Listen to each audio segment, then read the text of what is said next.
Welcome back to the journey. In episode 1, we saw the grand creation of the universe: light, land, sky, and sea.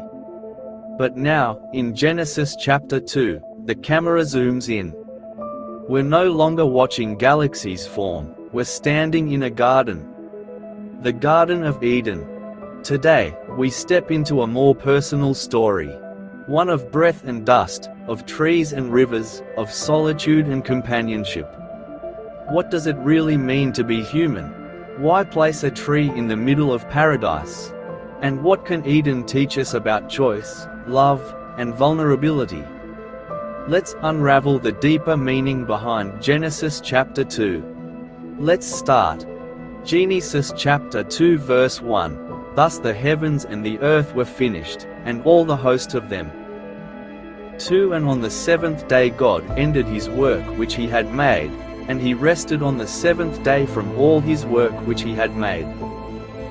3. And God blessed the seventh day, and sanctified it, because that in it he had rested from all his work which God created and made. 4. These are the generations of the heavens and of the earth when they were created, in the day that the Lord God made the earth and the heavens. 5. And every plant of the field before it was in the earth, and every herb of the field before it grew, for the Lord God had not caused it to rain upon the earth, and there was not a man to till the ground. 6. But there went up a mist from the earth, and watered the whole face of the ground. 7. And the Lord God formed man of the dust of the ground, and breathed into his nostrils the breath of life, and man became a living soul. 8. And the Lord God planted a garden eastward in Eden, and there he put the man whom he had formed. 9. And out of the ground made the Lord God to grow every tree that is pleasant to the sight, and good for food, the tree of life also in the midst of the garden, and the tree of knowledge of good and evil. 10. And a river went out of Eden to water the garden, and from thence it was parted, and became into 4 heads. 11. The name of the first is Pison, that is it which compasseth the whole land of Havilah, where there is gold. 12. And the gold of that land is good, there is bdellium and the onyx stone. 13. And the name of the second river is Gihon, the same is it that compasseth the whole land of Ethiopia. 14. And the name of the third river is Hiddekel, that is it which goeth toward the east of Assyria. And the fourth river is Euphrates.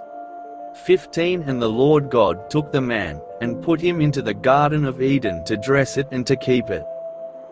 16. And the Lord God commanded the man, saying, Of every tree of the garden thou mayest freely eat. 17. But of the tree of the knowledge of good and evil, thou shalt not eat of it, for in the day that thou eatest thereof thou shalt surely die. 18. And the Lord God said, It is not good that the man should be alone, I will make him an helpmeet for him. 19. And out of the ground the Lord God formed every beast of the field, and every fowl of the air, and brought them unto Adam to see what he would call them. And whatsoever Adam called every living creature, that was the name thereof. 20. And Adam gave names to all cattle, and to the fowl of the air, and to every beast of the field, but for Adam there was not found an helpmeet for him. 21. And the Lord God caused a deep sleep to fall upon Adam, and he slept, and he took one of his ribs, and closed up the flesh instead thereof. 22. And the rib, which the Lord God had taken from man, made he a woman, and brought her unto the man. 23. And Adam said, This is now bone of my bones, and flesh of my flesh. She shall be called woman, because she was taken out of man. 24. Therefore shall a man leave his father and his mother, and shall cleave unto his wife, and they shall be one flesh. 25. And they were both naked, the man and his wife, and were not ashamed. Important interpretation. Complement to Genesis chapter 1. Not a contradiction, but a more detailed focus on humanity and Eden. Genesis chapter 1 is cosmic and ordered. Genesis chapter 2 is intimate and relational. 2. The creation of man. Verse 7, God formed man from the dust of the ground, and breathed into his nostrils the breath of life. Interpretation: human beings are both earthly, dust, and divine, breath, in nature. The act of breathing life emphasizes the personal relationship between God and humanity. 3. The Garden of Eden. Symbol of paradise and original innocence. The rivers, Pishon, Gihon, Tigris, Euphrates, symbolize abundance and life. Eden is a place of freedom with responsibility. Man can eat freely except from the tree of knowledge.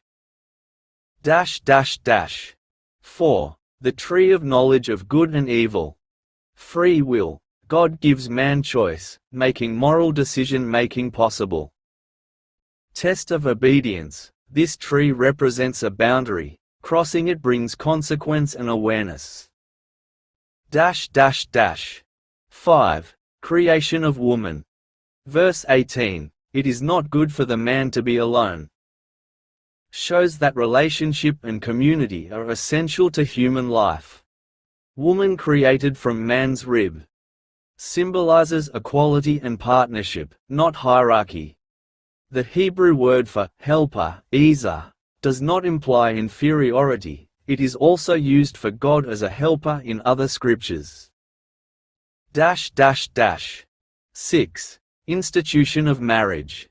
Verse 24. A man shall leave his father and mother and be united to his wife. Seen as the biblical foundation for marriage, unity, intimacy, and mutual support. 7. Innocence and vulnerability. Verse 25. They were both naked and felt no shame. Symbolizes purity, trust, and lack of guilt before the fall. Sets the stage for Genesis chapter 3 and the concept of original sin.